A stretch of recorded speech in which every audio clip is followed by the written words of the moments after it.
Shalom, shalom, boa noite.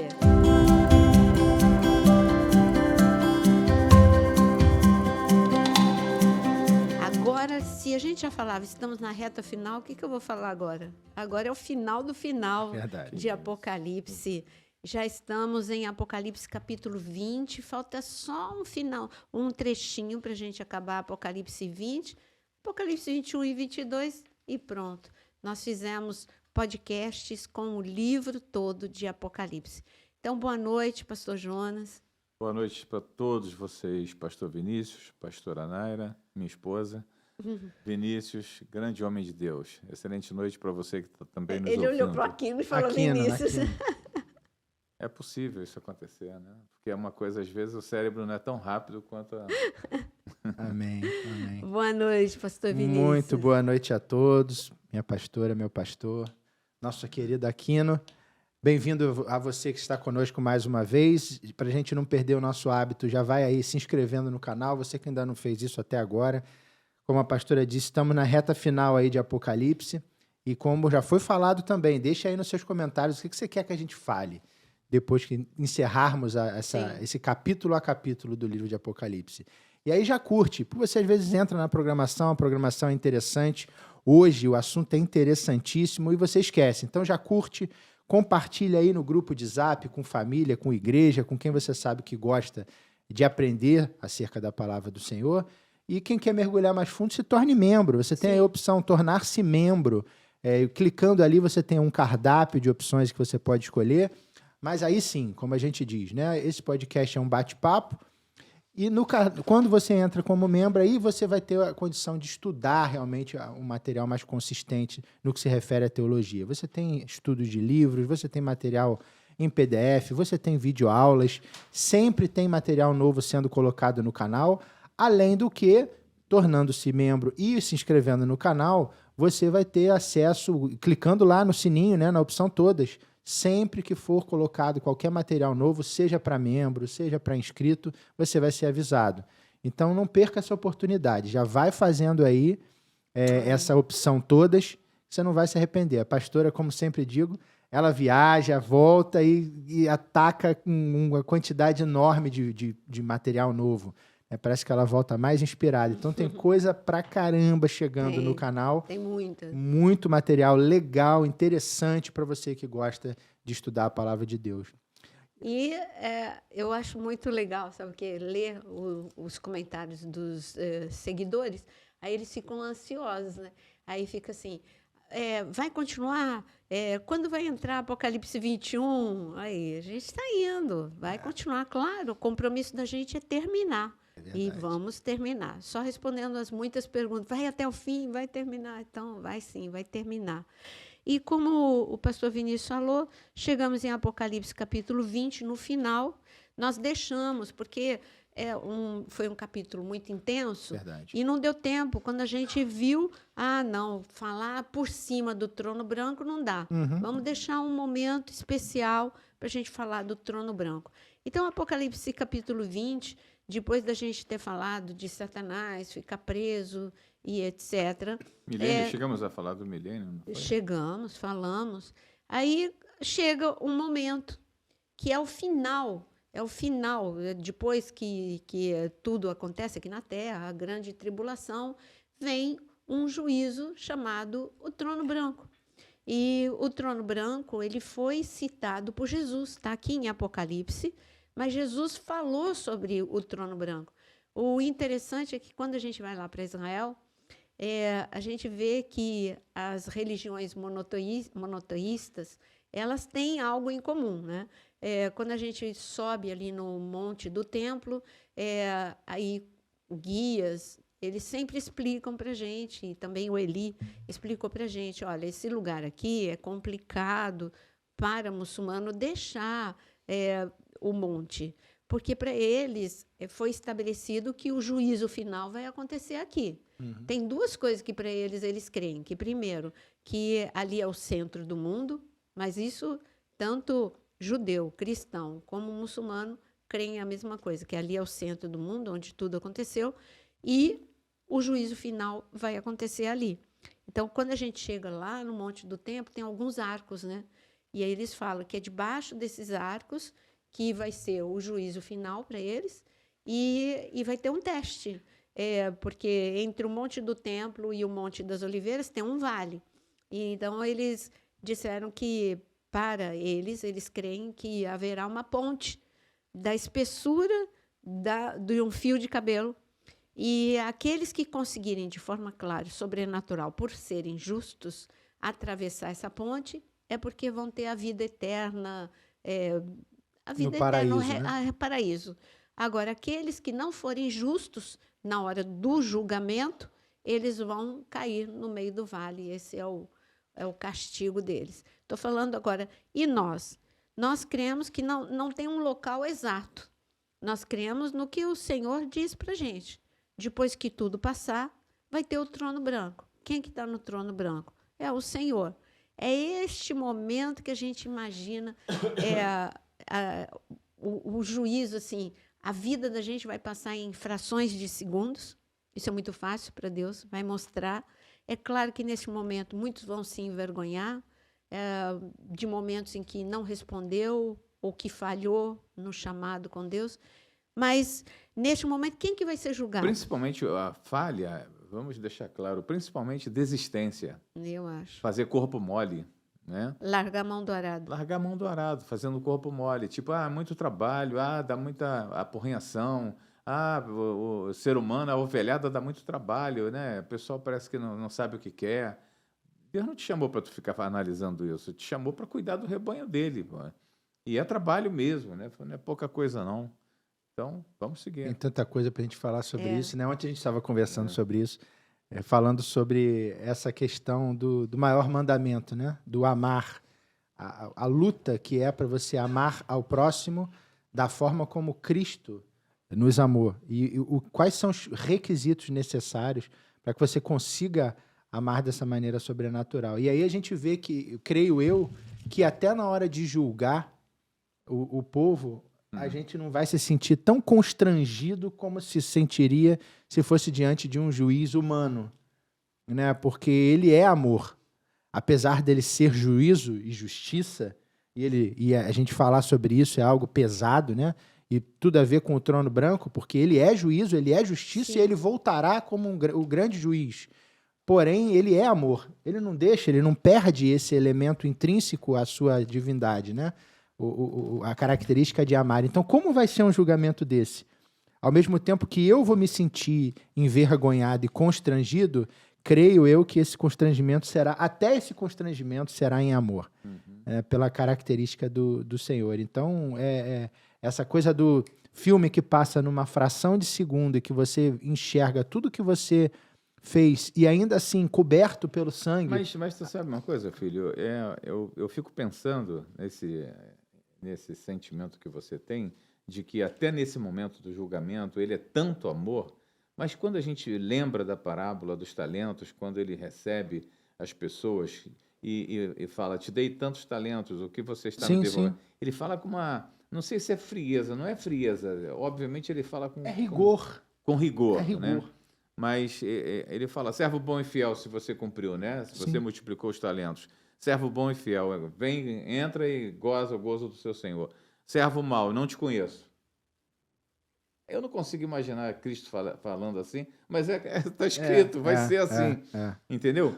Então, a gente tem que ter muita prudência quando a gente pensa no amor de Deus, porque ele é justo, né?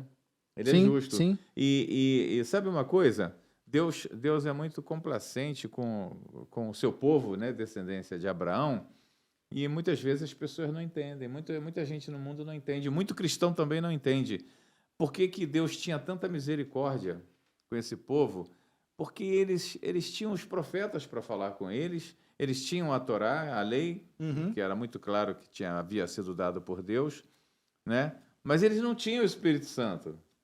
Eles não tiveram a prova maior de Cristo na cruz, derramando o seu amor ali, em forma de sacrifício, para nos resgatar, né? E então eu sei que tem uma misericórdia de Deus muito grande para com o povo judeu, mas assim vai ter um podcast que a gente vai falar sobre Auschwitz, como diz a Naira, né? sobre a Polônia. E a gente vai ver ali uma parte de um sofrimento tão grande sobre o povo descendente de Abraão, que, assim, depois que a Nara voltou de lá, agora, a semana, eu fiquei muito pensativo. Eu falei, Senhor, como deve ter ficado o seu coração ao ver o seu povo passando por aquele sofrimento gigantesco, né? E, no entanto, tinha que passar. Tinha que passar. E a vai gente tem discutir isso explicações depois. sobre isso. Mas o fato é que, quando eu falo do amor, eu penso em Davi, né? Quando Davi pecou, e em todas as situações a gente vai a Davi, a pastora gosta muito de falar, Muito. que é aquela questão do é melhor cair na mão do meu Deus do que na mão do Muito. homem. Exatamente. Porque eu sei que a justiça, até a justiça dele é diferente. É, Então eu digo mais nesse sentido, né? A palavra do Senhor é sim, sim, não, não. sim. Vai acontecer.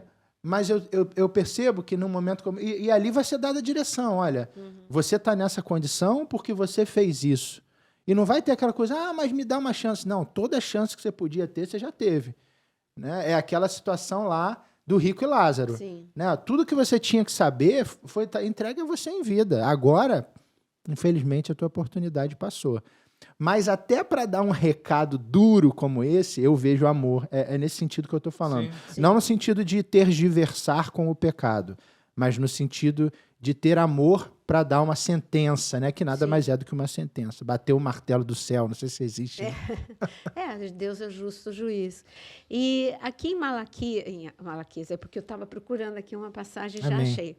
Aqui em Apocalipse, olha que lindo quando ele fala em Apocalipse capítulo 20, no versículo 11. Vi um grande trono e aquele que se assenta, de cuja presença fugiram a terra e o céu, e não se achou lugar para eles. Vi também os mortos, os grandes, os pequenos, postos em pé diante do trono. Então se abriram livros, ainda outro livro, o livro da vida foi aberto. Então, eu quero chamar a atenção Sim. aqui para os livros. Número 1, o livro da vida. Pouca pregação temos hoje sobre Verdade. o livro da vida. O livro da vida, aqui em Apocalipse, muitas vezes é falado, vai continuar sendo dito aqui no Sim. final. Vai continuar sendo dito o livro da vida em Apocalipse 21, 22. Então, Deus está chamando a atenção. Olha, o seu nome está escrito no livro da vida. Sabe quando que o teu nome é escrito no livro da vida? Ele é escrito por Deus na hora que você confessa o nome de Jesus como teu Senhor e Salvador. Então, uma boa oportunidade, hein? Se você ainda não confessou Jesus como teu Senhor Verdade. e Salvador, escreve. Há um tempo atrás, há uns meses atrás, é que passa tudo muito depressa, parece semanas, mas já foram meses. Um pastor da Assembleia de Deus, antes dele falecer, ele estava contando de púlpito, e eu tenho esse registro, porque o nosso amigo, o pastor Moisés, ele conhecia pessoalmente esse pastor. E ele estava contando de púlpito, gente, eu tive um sonho lindo, eu tive um sonho que eu ia para o céu, aí o anjo falava assim, peraí que eu vou ver se o seu nome está aqui no livro da vida. E ele disse que no sonho ele via o dedo do anjo assim, tipo, procurando nomes com o dedo, e aí falou, tá sim, e falava o nome e sobrenome dele, você é o fulano de tal, eu esqueci o nome dele, o nome e sobrenome, e 2 semanas depois ele faleceu. Quer dizer, gente, isso é real, ele teve esse sonho antes dele falecer. Então, o livro da vida, mas aqui tem outro livro, aqui fala que tinha o livro da vida, que foi aberto. Falou antes que abriram-se livros. Então se abriram livros. E aí é bem específico, que ainda outro livro. Entre os livros, tinha o livro da vida. Mas quais são esses livros? Aqui termina. E os mortos Será que foram... são registros diferenciados? Então, eu vou mostrar, inclusive, a passagem que eu estava procurando enquanto vocês estavam conversando. E os mortos foram julgados segundo as suas obras, conforme o que se achava escrito nos livros. Então, vamos lá para Malaquias 3. Malaquias 3. Olha que lindo o que está escrito em Malaquias 3,16. Então, os que temiam ao Senhor falavam uns aos outros. O Senhor atentava e ouvia. Havia um memorial escrito diante dele para os que temem ao Senhor e para os que se lembram do seu nome. Olha, cuidado com o que você fala, viu? Porque o que está escrito nesses outros livros? Está registrado, primeiro, que Deus, Salmo 139, Deus escreveu a nossa história. Está escrito isso. Então, ele tem a nossa história escrita, selada. Essa é a minha vontade para o Jonas, essa é a minha vontade para o Vinícius. O Vinícius, ele pode viver a vontade de Deus ou não. Eu creio que Deus vai mostrar.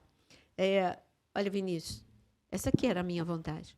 E você não viveu. Ou, parabéns, você viveu a minha vontade, você cumpriu a minha vontade. Então, eu creio que os livros são esses. Mas aqui em Malaquias 3,16 diz que Deus anotava.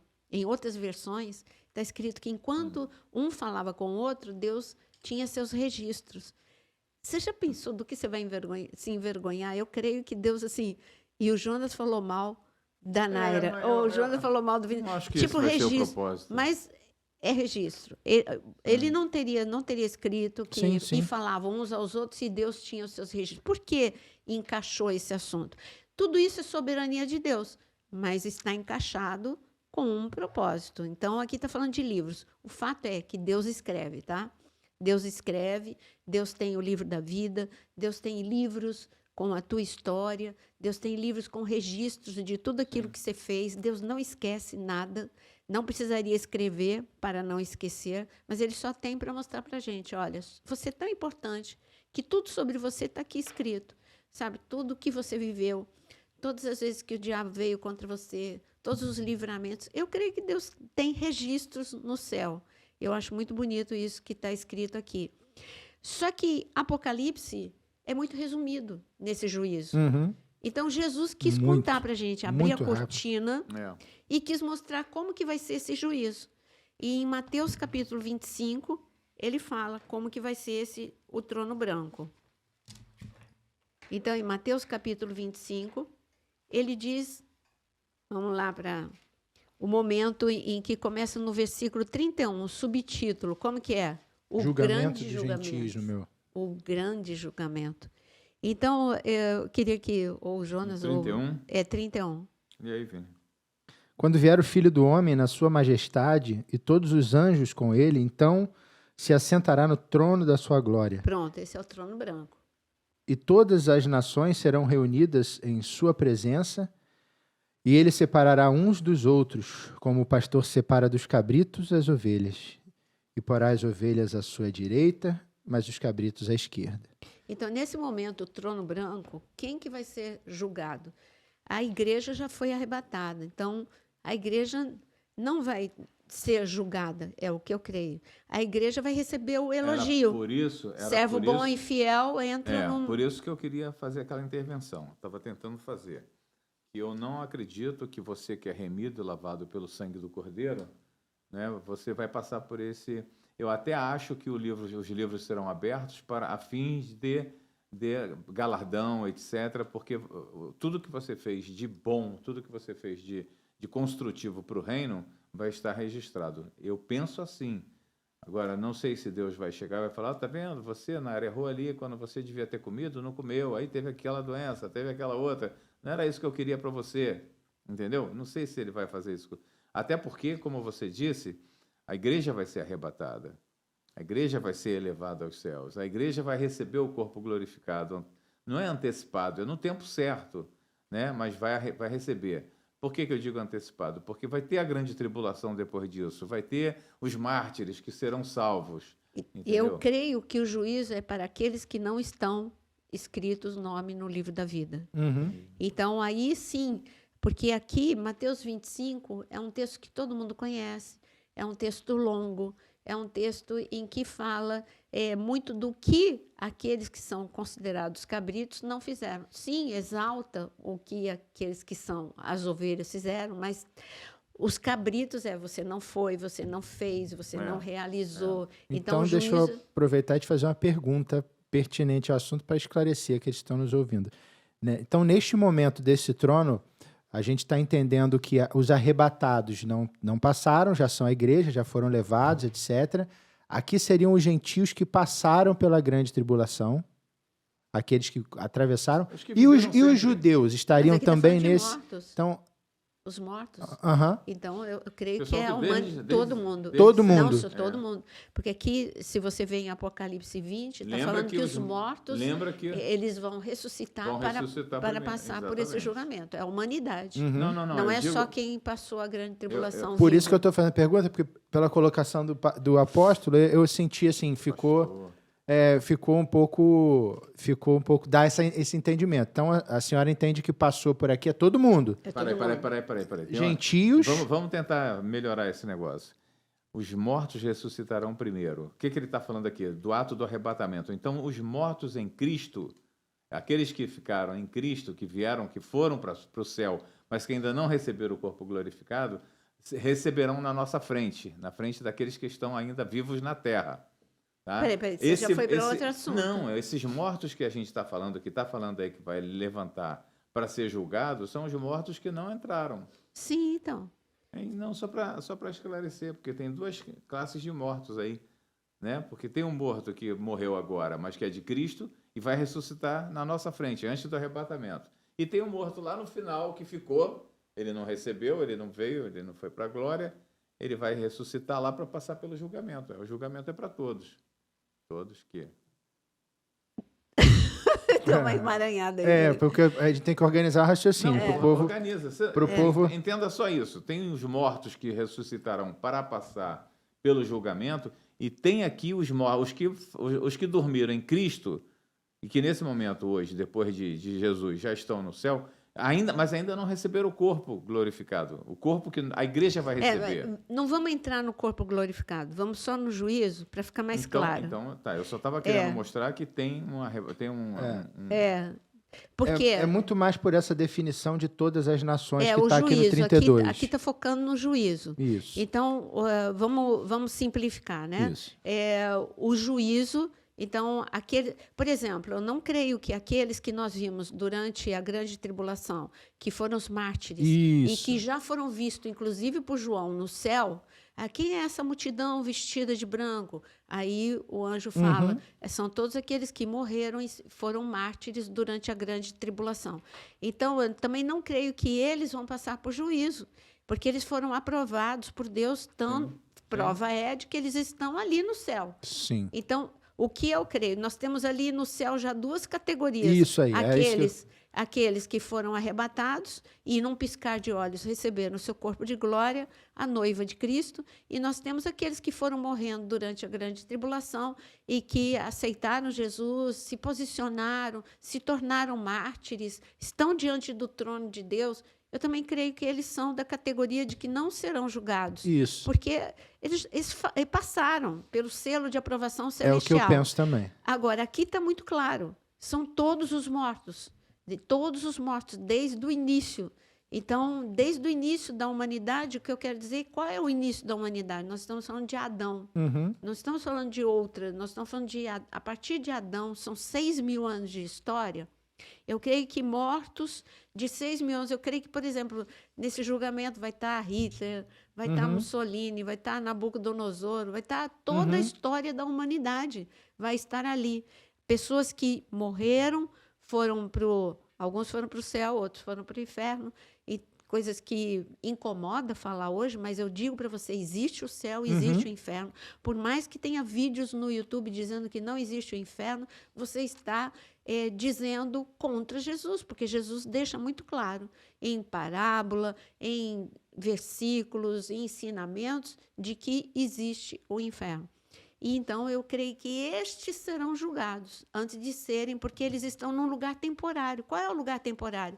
O inferno é um lugar temporário. Isso é muito importante a senhora pontuar, porque muita gente confunde e diz que ali é a habitação eterna daquele que foi. Não é. Não, vai acabar. O inferno também vai ser jogado no lago de fogo e de enxofre. Então, o inferno é um lugar temporário. Ele está, enquanto não acontece esse julgamento, ele existe. Enquanto não acontecer esse julgamento, lembra que quem inaugurou o lago de fogo e de enxofre foi ali aquele momento em que o Senhor mandou o anticristo, o falso profeta, e Satanás ele ficou preso 1000 anos, mas o anticristo e o falso profeta já inauguraram, a gente viu aqui nos podcasts. Estamos falando de lago de Apocalipse. fogo de Do enxofre. nosso pedacinho agora, Apocalipse 20, a senhora citou o 10 e o 14, só para quem Agora quiser é um conectar. julgamento para aqueles que vão para o lago de Amém. fogo e de enxofre junto com Satanás, porque Satanás, depois dos 1000 anos, ele foi Perfeito. lançado no lago de fogo e de enxofre. Ficou claro para todo mundo? Amém. Então, Mateus capítulo 25 é um capítulo intenso, muito longo, que não dá para a gente ler, mas é muito conhecido. Você leia na sua casa. É Jesus falando, olha, quando eu tive sede, quando eu tive fome, quando eu estive doente, você não fez nada. E aí, como, Senhor? Para quem você não fez para mim também. Então, ele está falando. Mas não se resume só a isso, ao que você fez e não fez. Tipo, não fiz boas ações. Porque viver com Cristo não é só boas ações. É você renunciar à sua carne, escolher o caminho estreito, é você viver uma vida de intimidade com Ele. Não tem como dois andarem juntos. Isso é Ele que nos ensina. Se não tiver acordo, como é que você vai andar junto com Jesus, mas você tem uma vida de concessões? Mas pode isso, mas pode aquilo. Não, agora é um mundo evoluiu. Peraí. Deus é o mesmo, ontem, hoje, eternamente. Adultério é adultério, mentira é mentira, roubo é roubo, desde a humanidade, desde o início da humanidade. E isso não vai mudar, porque hoje você tem inteligência artificial, porque você tem avião, porque você tem toda uma tecnologia. Os princípios de Deus não mudaram. Pecado é pecado, santidade é santidade. Então, a gente encerra... Eu acho que ficou claro, Apocalipse capítulo 20. E quando a gente entra em Apocalipse capítulo 21, já é um novo título, que é Tudo Novo. Eis que tudo se fez novo. Novo céu, nova terra. Quem disse que Deus não faz tudo de novo? A gente teve exemplos. Não, é impossível acontecer. Peraí, Deus... Deixa eu te fazer uma pergunta para deixar claro. É alegórico isso?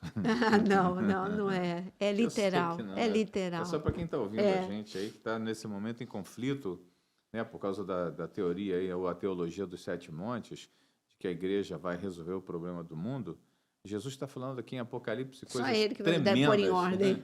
Coisas tremendas. E para ele consertar o mundo, ele vai ter que acabar com esse primeiro e recomeçar. Né? O milênio é um recomeço. É incrível isso.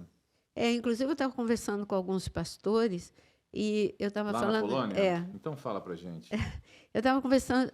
porque a gente estava conversando justamente sobre Apocalipse. E eu estava conversando com eles sobre justamente este momento aqui crítico que a gente está vivendo, onde as pessoas não querem entender o que é essencial, só querem viver o trivial. Gente, você precisa escolher entre o trivial e o essencial. Essencial é tudo aquilo que você não pode viver sem. Você não pode viver sem Deus. Isso é essencial. Você não pode viver sem a verdade. Agora, você pode viver sem o trivial. O trivial é você ser admirado pelo teu poder, é você ter... não estou condenando, as suas conquistas materiais. Deus não tem nada contra isso. Abraão foi riquíssimo. Enfim, nós temos pessoas que tiveram Salomão, Davi. Só que, quando eu olho para pessoas que agradaram a Deus, Davi teve tudo, mas o tudo não tomou conta do coração de Davi. O que tomava conta do coração de Davi era Deus. Ele podia ter tudo, mas ele abria mão. Sabe uma coisa? Olha, eu acho que é pouco o que estão dando para a casa de Deus. Eu vou dar. Aí você lê em 2 Crônicas 29. É do meu tesouro particular que eu vou tirar. Ele já tinha dado muito como nação. Ele falou, como rei, ele mandou que a nação desse.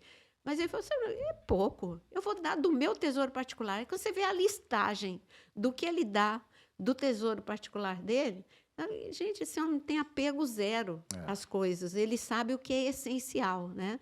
E como o Dr. Augusto Cury fala disso, de emoções, o que as pessoas ficam fixadas no trivial e esquecem que o essencial é a felicidade, é a paz, é o amor. Não abrir mão daquilo que você realmente é essencial na sua vida.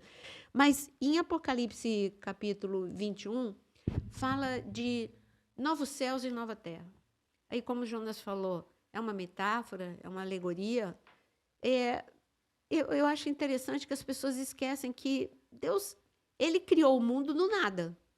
E aí, depois, ele foi mostrando para a gente que sempre que ele exerce juízo, ele reconstrói, numa boa, assim, num segundo, frações de segundos.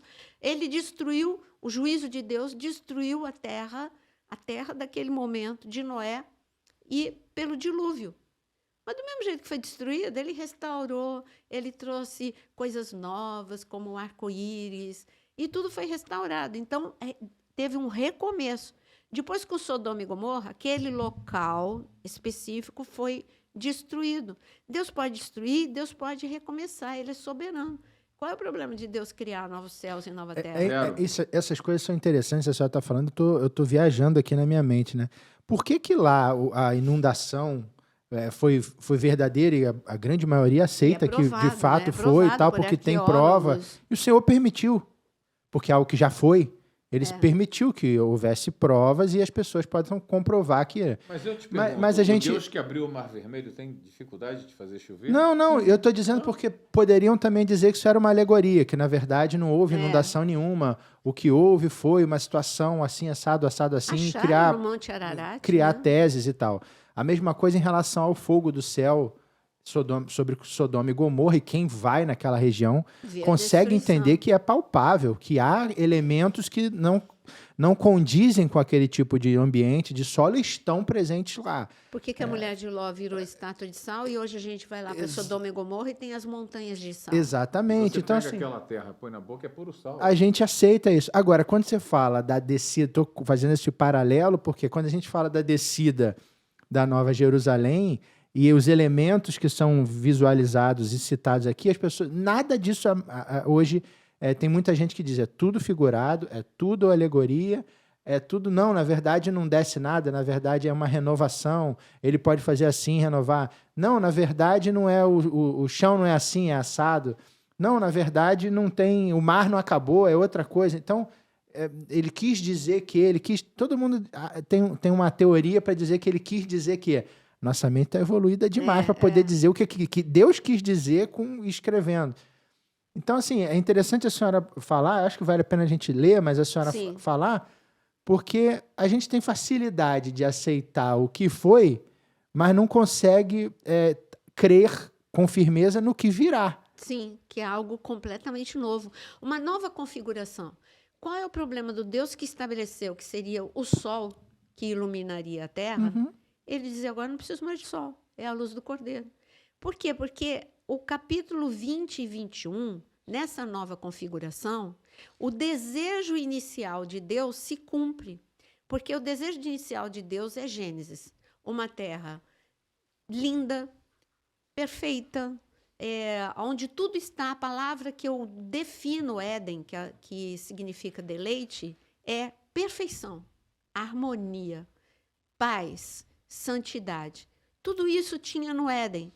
E o pecado que estragou tudo isso. A dor, as lágrimas. Inclusive aqui, nós vamos ler, não haverá... Tudo que entrou com o pecado de Adão, dor, tristeza, maldição, tudo isso entrou com o pecado. O projeto original de Deus era qual?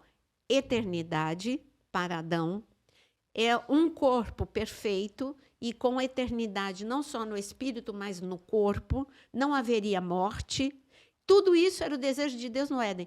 Intimidade com Deus, andar com Deus. Deus deu uma amostra grátis para Adão. Adão, eu estou te mostrando qual é o meu desejo. Eu estou descendo um momento todos os dias para falar com você. Mas o meu projeto é ficar aqui direto. Então, assim como eu falei que o inferno é temporário, porque tudo vai para o lago de fogo e de enxofre, o céu... teve uma vez que um pastor estava discutindo comigo um ponto teológico, e eu falei, pastor, não vamos discutir, não. Se você quer ficar no céu depois do julgamento do trono branco, tudo bem, mas o céu vai ficar vazio, porque o trono de Deus vai descer. O projeto de Deus, desde o Éden, era ficar com o homem, era estar com o homem na terra que ele criou para isso. Então, Deus é soberano, ele ocupa todas as esferas, mas ele escolheu que no final o trono dele estaria acessível. Ele já começou a deixar esse trono acessível através de Cristo Jesus. O véu rasgou e hoje, na oração, eu entro além do véu. Ele já começou a deixar esse trono acessível através de Cristo. Mas agora ele vai deixar o trono completamente acessível aqui na terra. É o que está escrito em Apocalipse 20.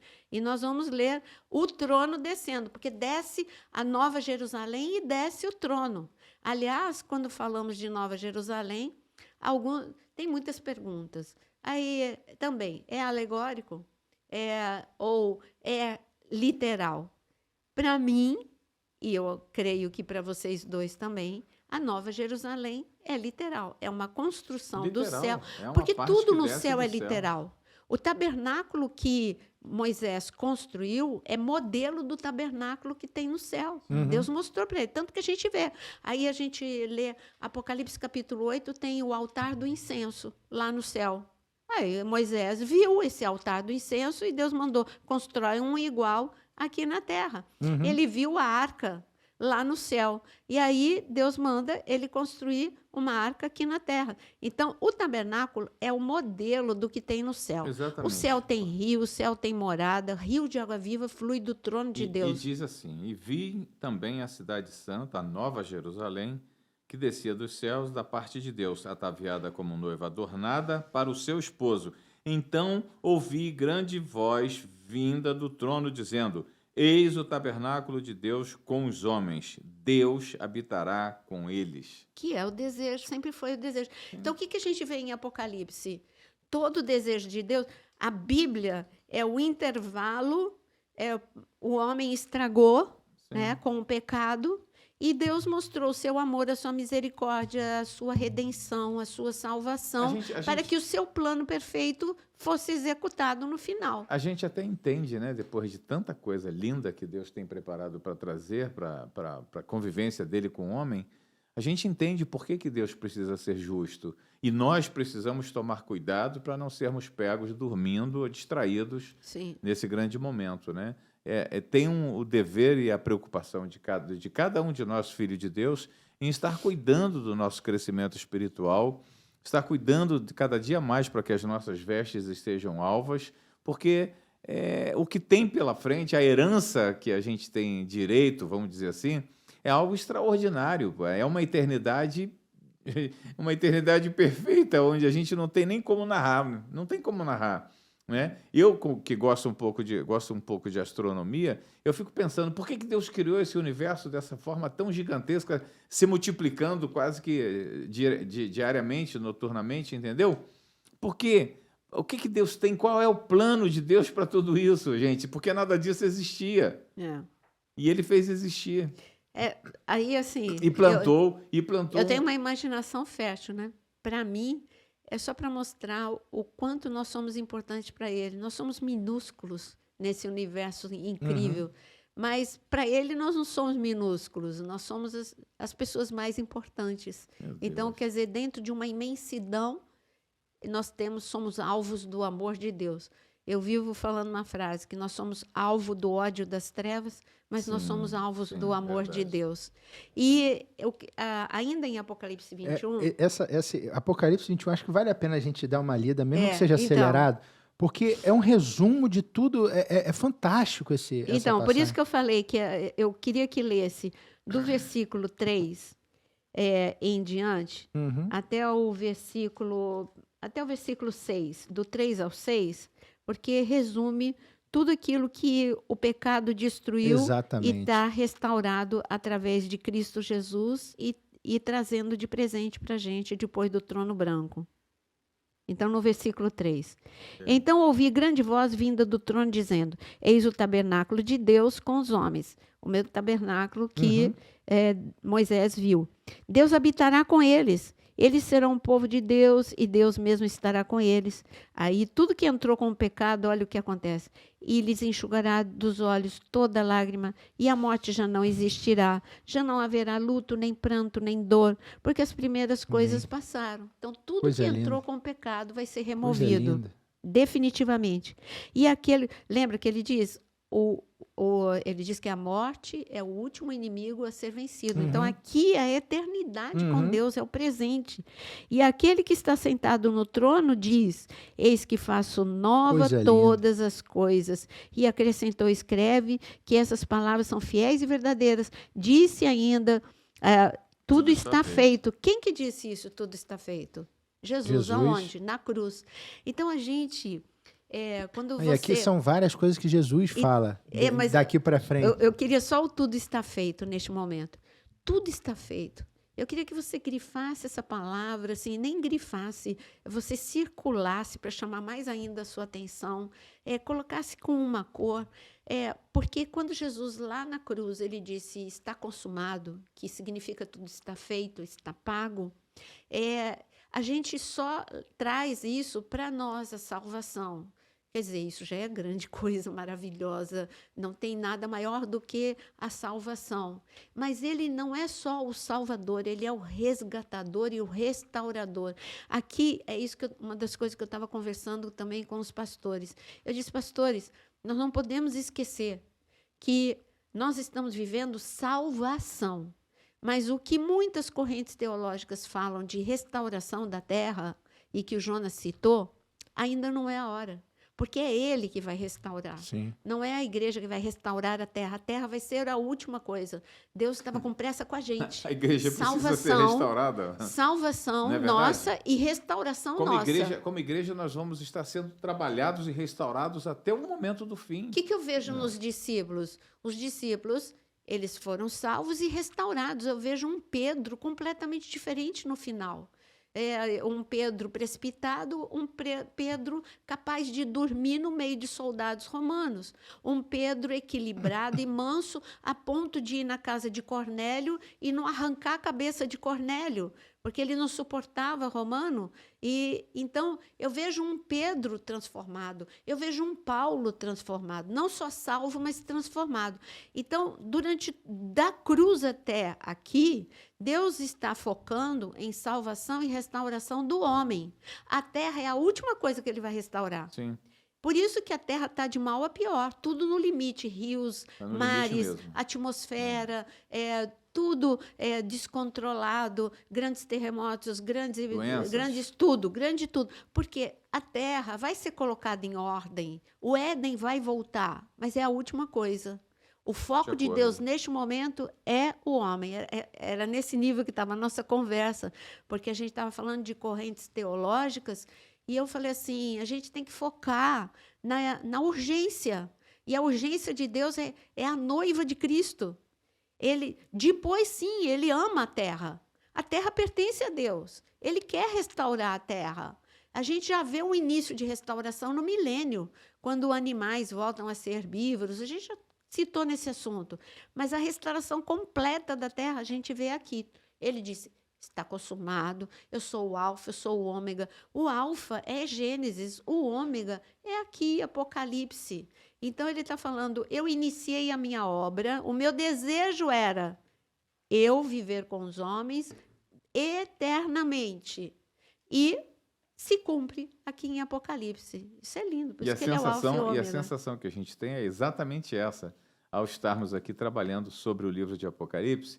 Assim, o sentimento que vem em mim agora é esse. A gente está no fim. Né? A gente literalmente está no fim. A gente chegou ao fim.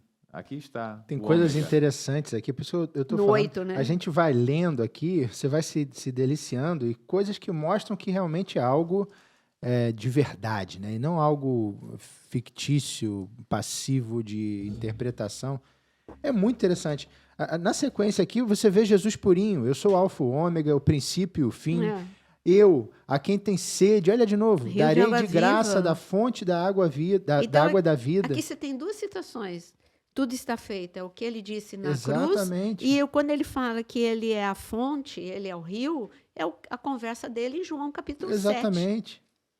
O vencedor Ou que ele também conversou com a com a samaritana, em João samaritana. 4. É o que eu pensei na hora. E aqui ele está se referindo a todos, então é algo bem samaritano mesmo, né? Aqui para todo mundo. O vencedor herdará essas coisas, e eu lhe serei Deus, e ele me será filho. Olha ele novamente falando aí da o espírito de adoção. Exatamente. Quanto, porém, aí que é pesado aqui, né? Quanto, porém, aos covardes, incrédulos, abomináveis, assassinos, impuros, feiticeiros, idólatras, todos os mentirosos, a parte que lhes cabe será no lago que arde com fogo e enxofre, a saber, a segunda morte. Eu gosto dessa listagem, principalmente da última palavra. Porque vocês ficam, assim, todo mundo fica muito focado em coisas que você diz são maiores. Para Deus está tudo na mesma categoria. O homicida está na mesma categoria do mentiroso. Então, cuidado, hein? E cuidado, porque mentira tem vários tipos de mentira. Inclusive, se você for uma farsa nas redes sociais, isso é mentira. Então, se você aparenta ser quem você não é, isso é uma mentira. Então, cuidado com a mentira. Jesus deixou muito claro, o pai da mentira é Satanás. Então, existem muitos cristãos, agora eu vou pegar, hein? Existem muitos cristãos mentirosos patológicos. E Amém. Infelizmente, com muita eu tristeza. Conheci muitos. Eu também. E aí vem com algumas... não, é porque é narcisista, é porque é isso, é porque é aquilo. Gente, mentira e mentira patológica vem da mesma fonte. Então, cuidado, né? Não fica só delegando a distúrbios emocionais, psíquicos. É algo que você pode eliminar da sua vida. Tenha um compromisso com a verdade e elimine a mentira da sua vida. É porque está nessa categoria para Deus, hein? Os mentirosos, hein? A senhora fez um comentário muito, muito interessante, porque a gente tem um hábito de se pegar mais aos crimes contra a vida, contra a honra, contra costumes. Mas aí você vê aqui, quando ele coloca no mesmo balaio, desculpa o termo, mentiroso, é muito sério, porque é algo que a gente costuma passar pano, né? Na linguagem de hoje, passar pano. Sim. E aí você vê que ele... E na minha cabeça isso aqui não é nem um rol taxativo, é algo exemplificativo. Ele está tratando de tipos, né? E não de especificamente essa situação, na minha visão. Porque não são só esses que vão estar lá, tem muito mais gente. Mas aqui é para equiparar situações que às vezes a gente considera mais gravosas ou menos. E aí, na sequência aqui, ele vem fazendo a descrição da Nova Jerusalém. E, para mim, isso é mais um grande fundamento de que mostra que é real. Sim, é real, porque trata de literal. medida. Ele fala de pedras no fundamento. Antes da Nova Jerusalém, ele fala da noiva de Cristo. Isso. Com o carinho que ele fala da noiva de Cristo, né? Então, ele fala que, no versículo 9, então veio um dos 7 anjos que tem as 7 taças cheias dos últimos flagelos, e falou comigo dizendo, vem mostrar-te-ei a noiva. Sabe, quando você tem orgulho de alguém, você quer mostrar, esse aqui é meu filho, esse aqui é minha esposa, esse aqui é meu marido. Então, ele está falando, essa aqui é minha noiva, olha que linda que ela é. Uma noiva ataviada, a esposa do Cordeiro, e me transportou em espírito até uma grande e elevada montanha, e aí sim, aí me mostrou a santa cidade. Imagina essa visão de João. João vendo a cidade descendo dos céus. E aí ele vê uma cidade real, concreta. Eu vivo dizendo, o céu é de verdade. O céu tem coisas que dá para tocar. As ruas são de ouro. E descreve que tipo de ouro? Um ouro transparente. Você vai ter aqui em Apocalipse 22, falando desse tipo de ouro. Então, as ruas são de ouro. Tem rio que sai do trono de Deus. Isso estou falando de céu, ainda não estou falando aqui de Apocalipse 22, estou falando do céu, que hoje nós temos a descrição de como é o céu. O céu, como eu acabei de falar, tem o altar do incenso, tem a arca, tem coisas que são reais, que são concretas. Então, a cidade, ela é real, ela tem... lembra lá em Ezequiel 28, que fala que Deus caminhava com aquele que se tornou Satanás, num jardim mineral, com pedras preciosas. E aqui a gente está vendo que o fundamento da cidade é de pedras preciosas. As portas da cidade são de pérolas. Eu gosto muito dessa porta de entrada, as 12 portas de pérola, porque a pérola ela vem de um animal que não é purificado para o judeu, que é a ostra. E Deus está mostrando para mim, né? Isso pode ter outra interpretação, mas para mim, essas portas de pérola mostram que Deus está dando uma entrada não só para judeus, mas para gentios. Então, para mim, é a junção. Este é o meu único povo. Não há diferença entre cristãos e judeus que me aceitam como o Alfa, o Ômega, o Senhor, o Redentor, o Salvador. Todo aquele que crê e confessa o meu nome vai ter entrada nesta eternidade fenomenal. Então, para mim, as portas de pérola falam disso. Que isso é importante a senhora comentar. Quando a gente fala do que existe de elemento e a gente está entendendo que isso é verdadeiro, é físico, mas tudo físico tem um significado espiritual. Então tem muita gente que fala, mas o ouro da cidade quer dizer que a riqueza está debaixo dos nossos pés. Sim, tem a ver com essa conexão, mas é ouro de verdade, ainda que seja numa composição diferente. Mas é mostrando que, assim como lá na época da igreja primitiva, as pessoas depositavam aos pés dos apóstolos as suas riquezas, mostrando que aquilo já não os servia mais, não estava acima das suas cabeças e sim abaixo dos seus pés, aqui é a mesma coisa. O caminho era aquele mesmo, que vocês começaram a sinalizar lá atrás na igreja primitiva. Hoje, aquilo que vocês têm como elemento mais valioso, para nós, é pista, é rua para você pisar por cima. Agora, e como termina Apocalipse 21? Vamos ver qual é a última palavra, você que está com a Bíblia aberta, no versículo 27, a última frase que você encontra. Eu vou ler o versículo todo e vamos destacar a última palavra. Nela, nunca jamais penetrará coisa alguma contaminada, nem o que pratica abominação e mentira. Olha, frisando de Olha novo. aí. E mentira. Tira a mentira da tua vida, meu irmão. Mas somente os inscritos no livro da vida. Mais uma vez, a importância do teu nome escrito no livro da vida. Meu amado, hoje é dia de você aceitar Jesus como Senhor e Salvador. Se você nunca fez essa oração, faça aí na sua casa, declara com os seus lábios que você aceita Jesus como teu Senhor e Salvador. Tenha certeza, no momento que você fizer isso, Jesus está escrevendo o teu nome no livro da vida. Ele está destacando a importância do livro da vida em Apocalipse. Sumiu das pregações, por quê? Porque é importante e o diabo quer esconder. É mais importante do que ficar afagando o teu ego nas pregações, é eu te dizer, a vida eterna, o que você está vivendo agora é muito rápido. O que você tem é a vida eterna diante de você. Então, para que você viva essa eternidade, que é o projeto de Deus para você, você precisa ter o teu nome escrito no livro da vida. Amém. Então, aceite Jesus como teu Senhor e Salvador. E eu queria pedir que o Jonas fizesse essa oração para todo aquele que crê no Senhor e diz agora com os seus lábios que crê. Amém. Para você que está acompanhando também esse debate, né, essa discussão nossa sobre o Apocalipse, queremos deixar claro para ti que é o tempo do fim. Nós chegamos no tempo do fim. Jesus, de fato, está voltando. Essa era, né, a era da graça, de 2 dias ou 2000 anos, está se fechando. E logo depois da grande tribulação, já vem a grande tribulação, que é o desfecho final. Depois vem o milênio, e eu gostaria muito que você fizesse uma revisão de vida, né? Revisão de vida espiritual, e ver como que você está. Você está comprometido com o Senhor? Você está comprometido com a sua igreja? Você está comprometido com a sua liderança? Você protege, você cobre a sua liderança? Você intercede todos os dias para que ele permaneça de pé, para que muitas vidas possam vir ao Senhor através de vocês?